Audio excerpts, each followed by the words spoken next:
Apocalipsis capítulo 2, versículo 12 en adelante. Aquí tenemos esta tercera carta que el Señor Jesús envía a la iglesia en Pérgamo. Y dice la bendita palabra del Señor en el versículo 12. Y escribe al ángel de la iglesia en Pérgamo, el que tiene la espada aguda de dos filos, dice estas cosas: yo sé tus obras y dónde moras, y dónde está la silla de Satanás, y retienes mi nombre, y no has negado mi fe, aun en los días en que fue Antipas, mi testigo fiel, el cual ha sido muerto entre vosotros, delante donde Satanás mora. Pero tengo unas pocas cosas contra ti, que tienes ahí los que tienen la doctrina de Balaam, el cual enseñaba a Balac a poner escándalo delante de los hijos de Israel, a comer de cosas sacrificadas a los ídolos y a cometer fornicación. Así también tú tienes a los que tienen la doctrina de los nicolaítas, la cual yo aborrezco. Arrepiéntete, porque de otra manera vendré a ti presto y pelearé contra ellos con la espada de mi boca. El que tiene oído, oiga lo que el Espíritu dice a las iglesias. Al que venciere, daré a comer del maná escondido, y le daré una piedrecita blanca, y en la piedrecita un nombre nuevo escrito, el cual ninguno conoce sino aquel que lo recibe. Alabado sea el Señor. Ocupe su lugar, amado hermano, y tenga su Biblia a la mano. Estaremos regresando a estos versículos conforme avancemos en la predicación de la palabra. A este mensaje simplemente le podemos poner carta de Jesucristo a Pérgamo. Carta de Jesucristo a Pérgamo. Pero también podemos ponerle este otro título: Pérgamo, la iglesia que cedió ante la presión. La iglesia que cedió ante la presión.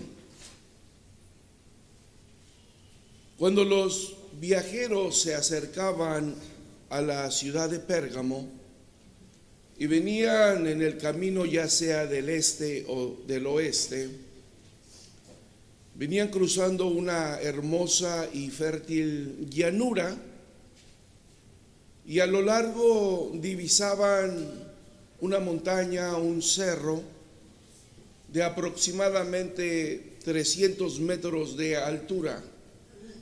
Conforme los pasajeros, los peregrinos iban llegando y se acercaban a ese monte, empezaban a divisar la belleza de la ciudad de Pérgamo.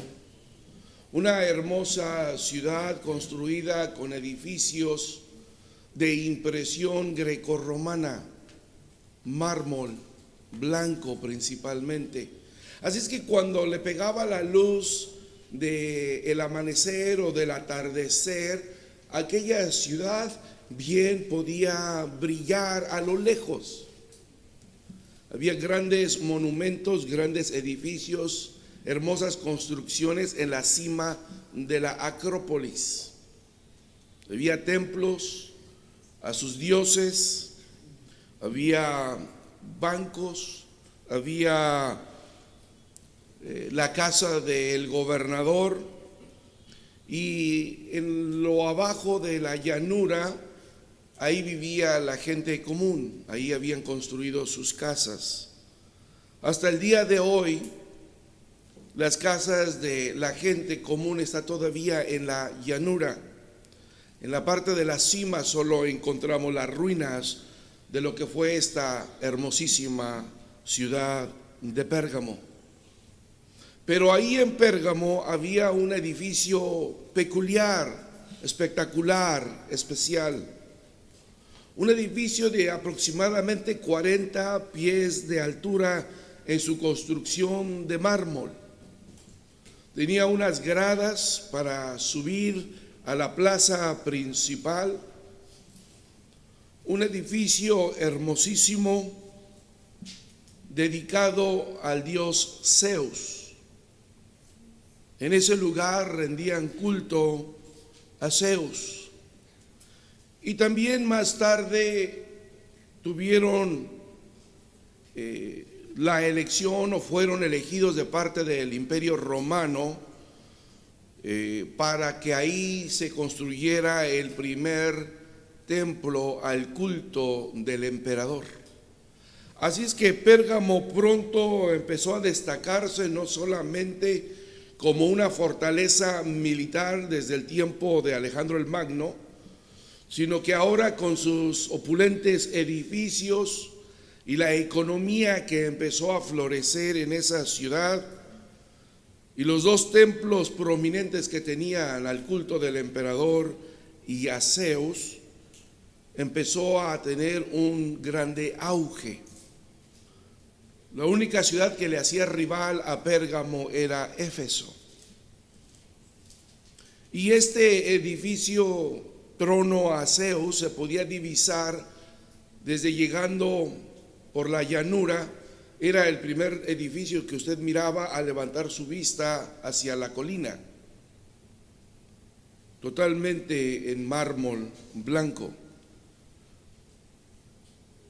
Al principio del siglo pasado, cuando algunos excavadores y arqueólogos alemanes llegaron a esa ciudad y empezaron a limpiar y a desexcavar las ruinas, encontraron casi intacto este templo a Zeus, tanto que lo desmantelaron pieza por pieza y lo transportaron a Berlín. Si usted tiene la oportunidad de ir a ese museo en Berlín, usted va a encontrar ahí la reconstrucción de ese templo a Zeus. Las piezas originales vinieron de esta ciudad en Pérgamo. Bien parece que el Señor Jesús, cuando envía esta carta a la iglesia en Pérgamo y menciona: yo sé dónde tú vives, allá donde está la silla de Satanás. Es muy posible que el Señor Jesús está haciendo referencia a ese trono, a Zeus, como la silla de Satanás. Porque usted tiene que recordar que Satanás, aunque es un poderoso querubín, él no puede estar en todo lugar a la misma vez. Él no es omnipresente. Por lo tanto, él necesita tener un lugar de residencia de donde él pueda tener su cuartel de mando y enviar a sus ángeles caídos, a los malos espíritus, para molestar y perturbar a los humanos. Entonces es muy posible que en este lugar, y algunos teólogos así lo creen, que en esta ciudad de Pérgamo, específicamente en este trono a Zeus, ahí era el trono donde Satanás moraba, donde él reinaba y de donde él daba órdenes. Y entonces el Señor Jesús escribe esta carta a la iglesia en Pérgamo. El mensaje moral para la iglesia de Pérgamo que se encuentra en este capítulo, en estos versículos, es con el propósito de evitar transigir, o sea, consentir, evitar el ceder, el consentir con las prácticas mundanas, en particular contra la idolatría y la inmoralidad. Incluso no ceder ante la fuerte presión o persecución de la sociedad. En esta hermosa carta vamos a encontrar, hermanos, un llamado a oponer resistencia, a oponernos, a resistir la presión de la sociedad, ante la idolatría y la inmoralidad. Versículo 12. Dice el Señor Jesús: y escribe al ángel de la iglesia que está en Pérgamo. ¿Quién es el que envía esta carta? El que tiene la espada aguda de 2 filos dice estas cosas. Aquel que tiene esta espada afilada, esta espada de 2 filos, es el que envía esta carta. La espada afilada nos da a entender que se trata de una situación de guerra, de una situación de juicio, que va a haber derramamiento de sangre. La espada, en otras palabras, significa vengo a la batalla, voy a la guerra. Es el juicio de Jesucristo sobre la iglesia y sobre los moradores en la ciudad de Pérgamo. Versículo 13, dice el Señor Jesús: yo sé tus obras, yo conozco tu proceder. Nadie me ha platicado a mí cómo tú te conduces. Yo estoy activamente preocupado por tu situación, dice el Señor Jesús. Por eso es que camino entre los 7 candeleros, y cada candelero representa una de las 7 iglesias de Asia. En otras palabras, el Señor Jesús está presente en su iglesia, está atentamente mirando lo que pensamos, lo que decimos y lo que hacemos. Y dice el Señor Jesús: yo conozco tus obras y sé dónde tú vives. Estás en una ciudad muy pecaminosa, estás en un lugar preocupante, estás rodeado de idolatría, de paganismo, donde te ves obligado, presionado a rendir culto aún al emperador. Sé que ahí donde está creciendo la iglesia de Jesucristo, ahí también está la silla de Satanás. Como el día de hoy muchas iglesias cristianas, buenas iglesias cristianas, se encuentran en ciudades altamente pecaminosas. Iglesias el día de hoy que son fieles a la palabra del Señor, no cesan de predicar la sana doctrina, están rodeadas de Pérgamo, ciudades de idolatría, de perdición, de inmoralidad sexual. Ahí estás tú, ahí está la silla de Satanás, pero algo impresionante, algo hermoso, dice el Señor Jesús: pero aunque tú estás rodeado de maldad, de inmoralidad, tú retienes mi nombre. Bendito sea el Señor. Tú no me has dado la espalda. Tú no te has ido por el camino de los pecadores. Tú no has seguido las costumbres del mundo. No has aceptado la idolatría. Retienes mi nombre. Mi nombre se ha convertido en tu bandera que levantas diariamente con tu buen comportamiento. No has negado mi fe, dice Jesús. Estás presionado por la sociedad, presionado por estos templos que quieren que tú también rindas culto a Zeus, le rindas culto al emperador. Sin embargo, tú no has negado la fe que un día depositaste en mi nombre, les dice Jesús. Esta iglesia, aún en medio de la presión, aún en medio del problema, parece que está de pie, no ha negado la fe de Jesucristo. Aún en los días en que fue Antipas, mi testigo fiel, el cual ha sido muerto entre ustedes, y él fue muerto ahí donde Satanás mora. Vemos que el Señor Jesús está ensalzando, está hablando bien de esta iglesia. Una iglesia que tiene obras, una iglesia que aunque está rodeada de maldad, no ha negado la fe de Jesucristo, retiene el nombre de Jesús, habla con libertad del nombre de Jesús. Aún uno de sus líderes, Antipas, no negó el nombre de Jesucristo cuando lo tomaron y lo llevaron frente al templo de Zeus. Es muy posible que esta expresión quiera decir: Antipas, mi testigo fiel, que fue un mártir, que le dieron muerte, haya sido en los escalones de este templo a Zeus. Porque dice, él fue muerto donde Satanás mora. Es posible que la turba de personas lo tomaron, lo jalaron, lo llevaron hasta las escaleras de este edificio, y ahí delante de los otros cristianos le dieron muerte a Antipas. Pero Antipas fue un testigo fiel, aún hasta el punto de dar su vida y no negar a su amado Maestro Jesucristo.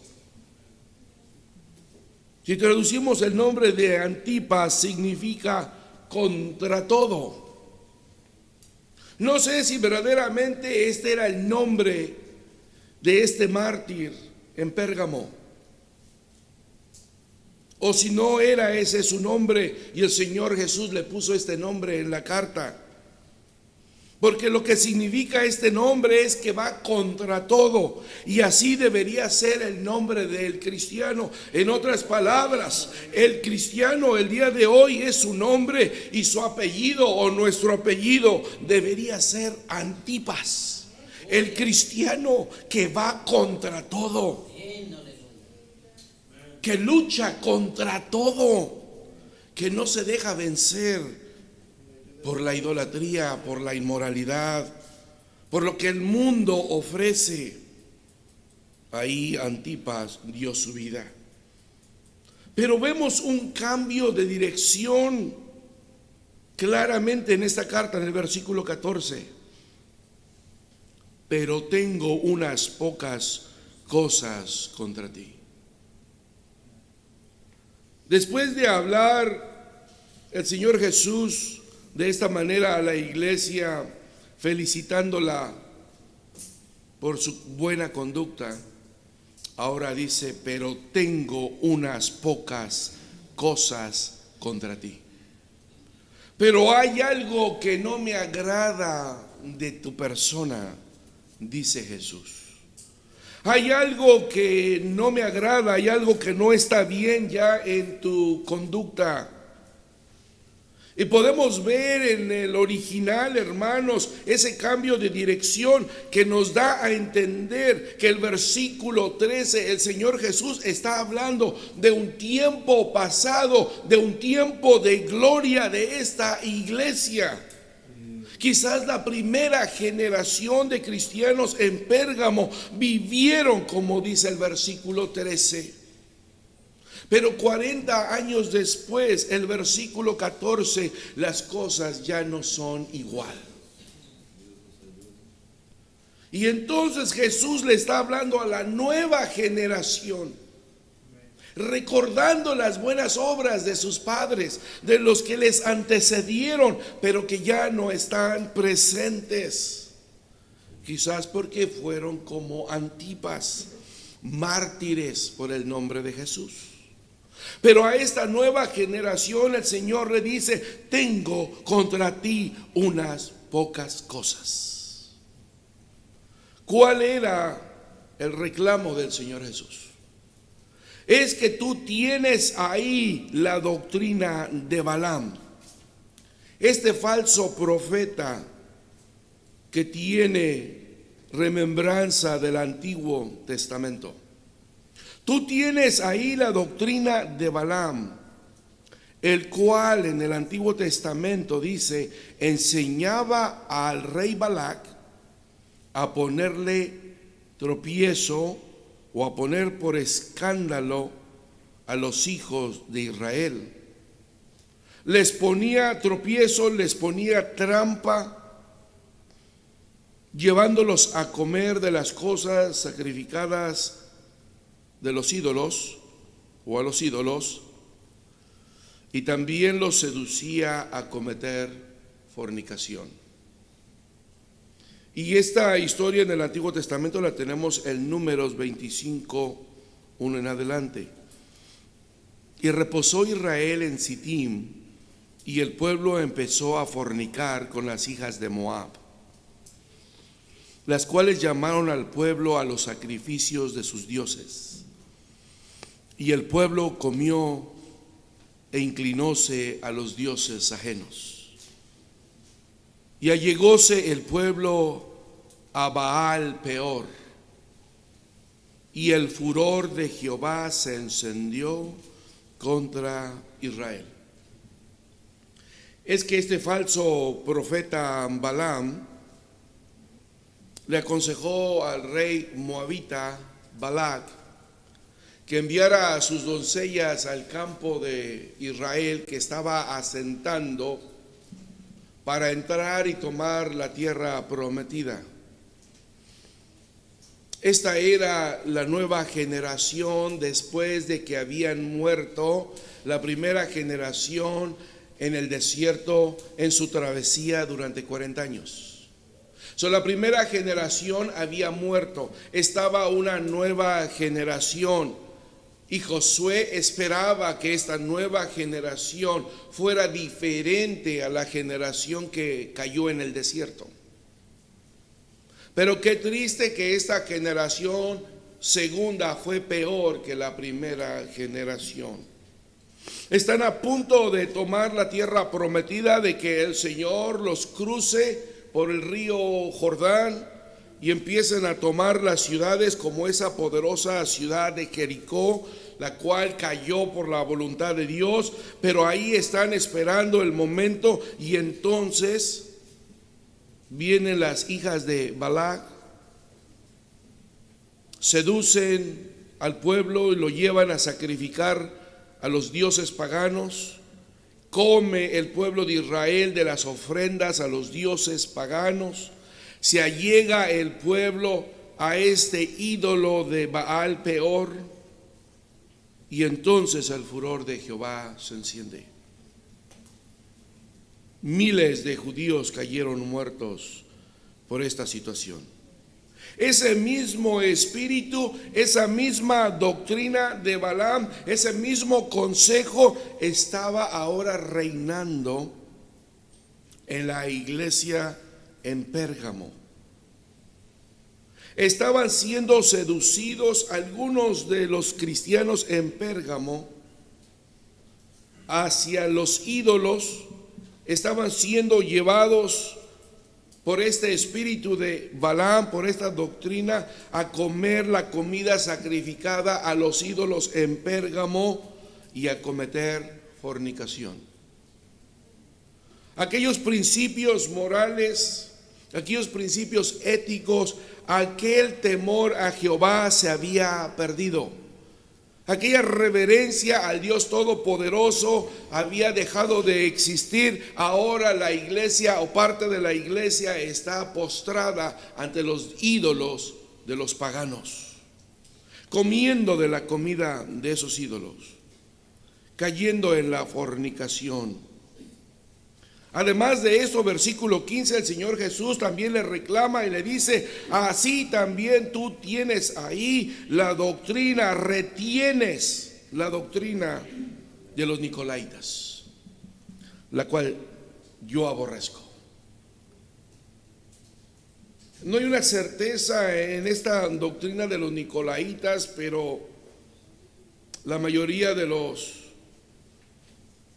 teólogos creen que tenía que ver con un sincretismo, una mezcla de adoración a la persona de autoestima, de la enseñanza en que tú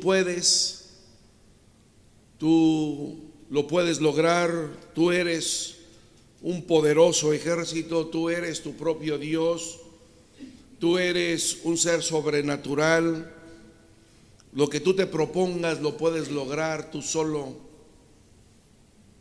Y una mezcla de ascetismo, de alejarse de algunas comidas, de algunas actividades para entrar en ritos de meditación,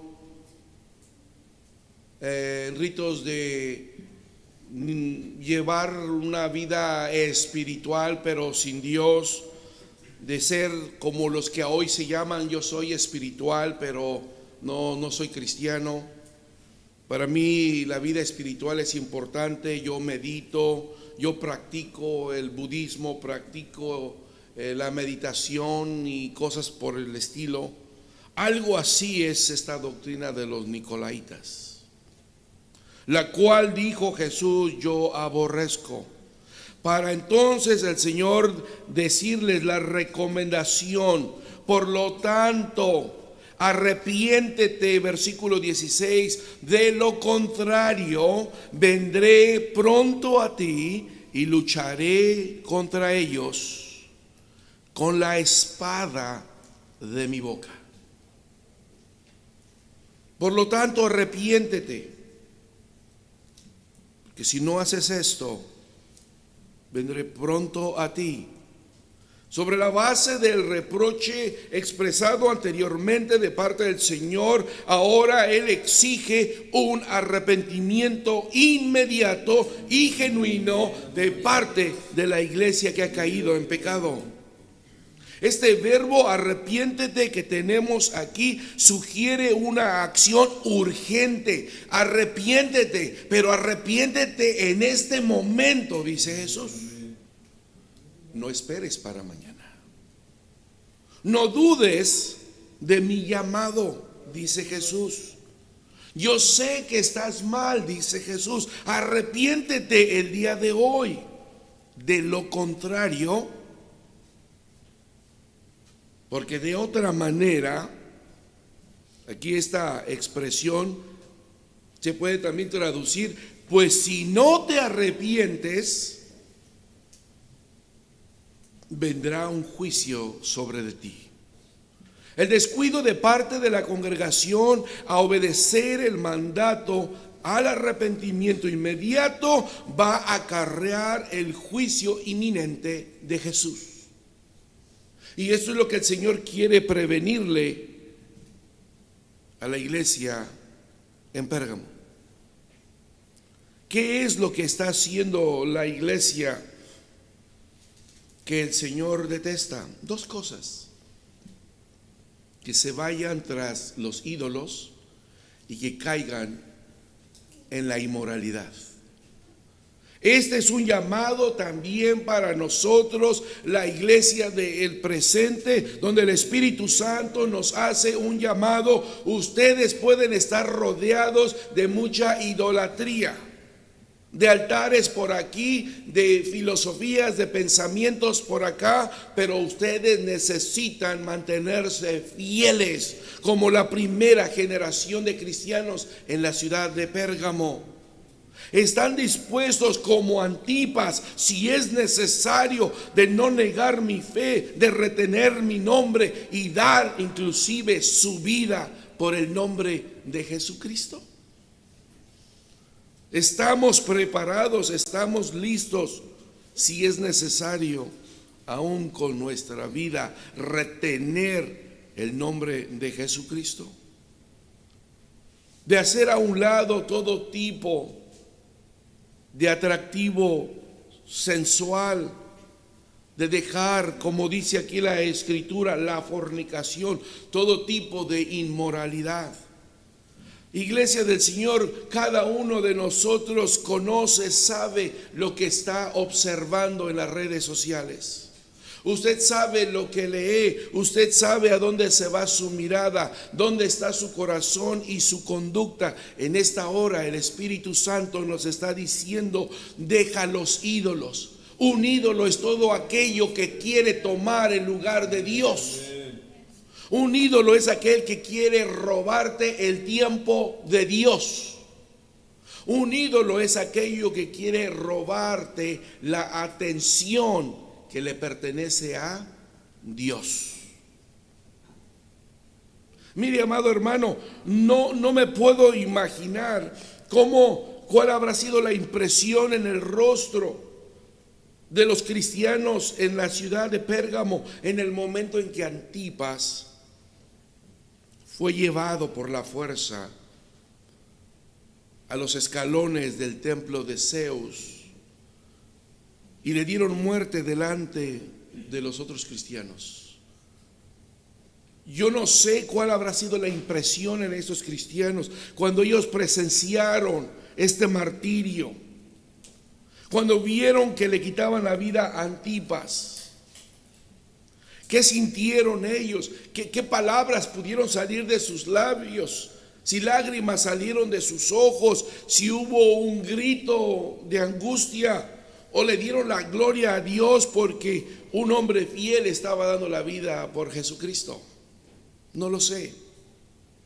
Pero sí estoy consciente que no estuvieron como simples espectadores de un evento deportivo. Cada vez que la iglesia del Señor se reúne en este lugar y venimos a adorar el nombre del Señor, cada vez que el coro eleva sus alabanzas al Señor, se predica la palabra de Dios, usted es un espectador en este lugar, o usted está activamente involucrado en la adoración. Porque es una tristeza, hermanos, en ocasiones ver que la iglesia se está gozando en la presencia del Señor y ver a uno o dos o tres de ustedes como simplemente espectadores de un evento, no involucrados, mirando lo que está pasando. Y no hay un cambio en su semblante. No se nota un brillo en sus ojos.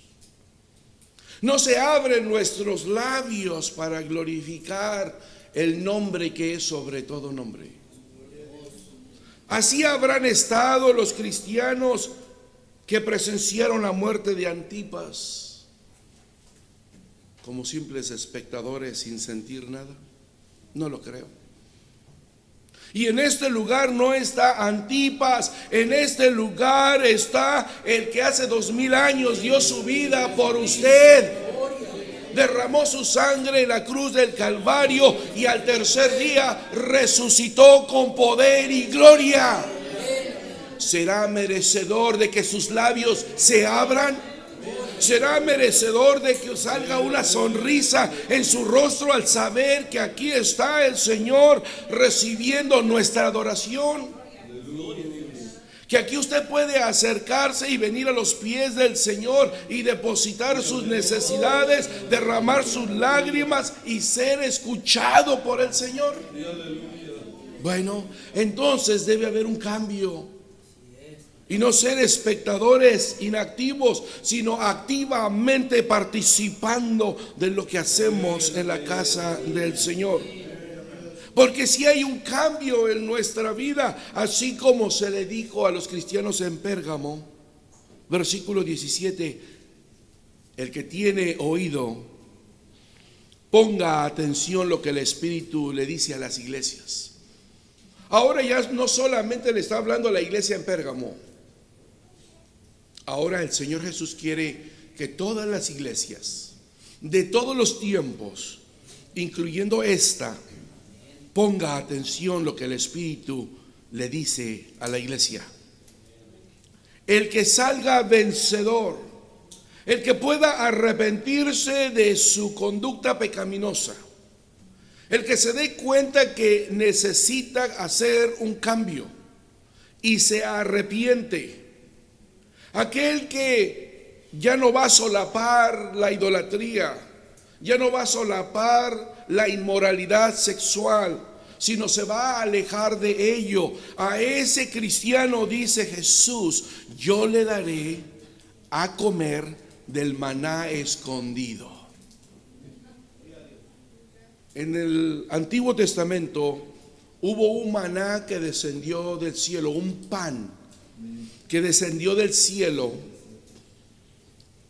para dar de comer al pueblo de Israel en medio del desierto, donde no había comida para el pueblo de Israel. Descendió un maná, descendió un pan que el pueblo podía recoger, saciar su hambre, alimentar su cuerpo, llenar su vientre. Nos da a entender que el Señor Jesús también tiene un maná especial, un maná espiritual escondido que va a saciar nuestra hambre espiritual. Es un maná que desciende directamente del Señor. Este es el verdadero maná que está reservado en el cielo y que va a descender sobre los que triunfen, sobre los vencedores solamente, sobre los que se resistan ante la presión de la cultura y del pecado. Además de esto, dice Jesús: le daré a cada uno de los vencedores una piedrecita blanca, y en esa piedrecita blanca le daré pondré un nombre nuevo, escribiré en esa piedrecita un nuevo nombre.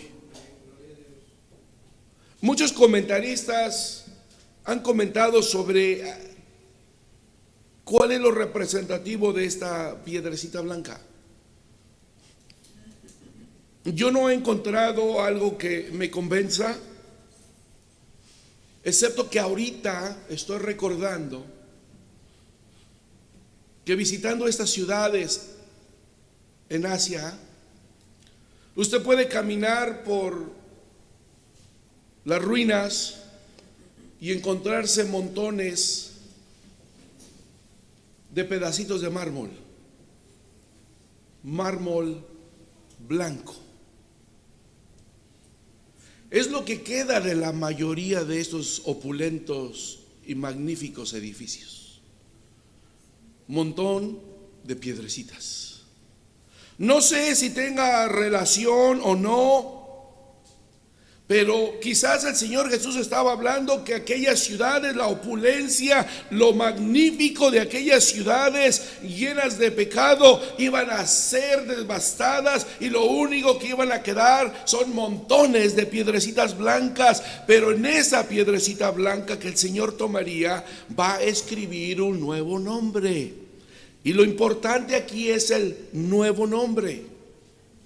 Cada vez que en el tiempo romano algún criado, algún siervo, algún esclavo ganaba el favor de su amo, y aquel amo lo dejaba de constituir un esclavo y le iba a conceder su libertad, tenía que expedir una carta de libertad.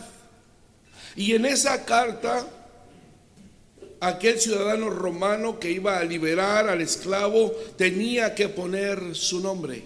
Y era una costumbre que les asignaban un nuevo nombre en esa carta de libertad. Aún más prominente era el nuevo nombre cuando un esclavo dejaba de ser esclavo de aquel amo y se convertía en un hijo adoptivo, y pasaba mucho en el tiempo romano. Así es que aquel esclavo dejaba de ser esclavo, se le expedía una carta de adopción, y ahí el que lo adoptaba le daba un nuevo nombre, le daba su apellido, que significa cercanía, ser parte de la familia, haber pasado de la esclavitud a la libertad, haber pasado de la calle a una familia prominente. Eso es lo que Cristo nos está prometiendo a los que van a vencer. Que dejaremos de ser gente común y corriente y seremos parte efectivamente de la familia de Dios. Y somos la familia de Dios, y está esa piedrecita con ese nuevo nombre que ninguno conoce sino aquel que lo va a recibir. Así es que hay una grande victoria por conquistar, pero hay una grande bendición por recibir, hermanos. Luchemos para deshacernos de cualquier idolatría en nuestra vida. Nada ni nadie debe robarnos el tiempo que le pertenece a Dios. Nada ni nadie debe ocupar el lugar de prioridad que le corresponde a Dios en nuestro corazón y en nuestra vida. Ni nuestra pareja, ni nuestros hijos, ni lo material. Nada debe ocupar el lugar que le pertenece a Dios. Si salimos vencedores y hacemos a un lado todo tipo de inmoralidad también en nuestras vidas, entonces recibiremos esa piedrecita con el nuevo nombre, participaremos del maná que está escondido y entraremos a la gloria con Jesucristo. Este es el mensaje que el Señor Jesús le envía a la iglesia en la ciudad de Pérgamo. Y esta es la misma carta que el Espíritu Santo le dice ahora a las iglesias. El que tiene oído, ponga atención lo que el Espíritu dice a las iglesias.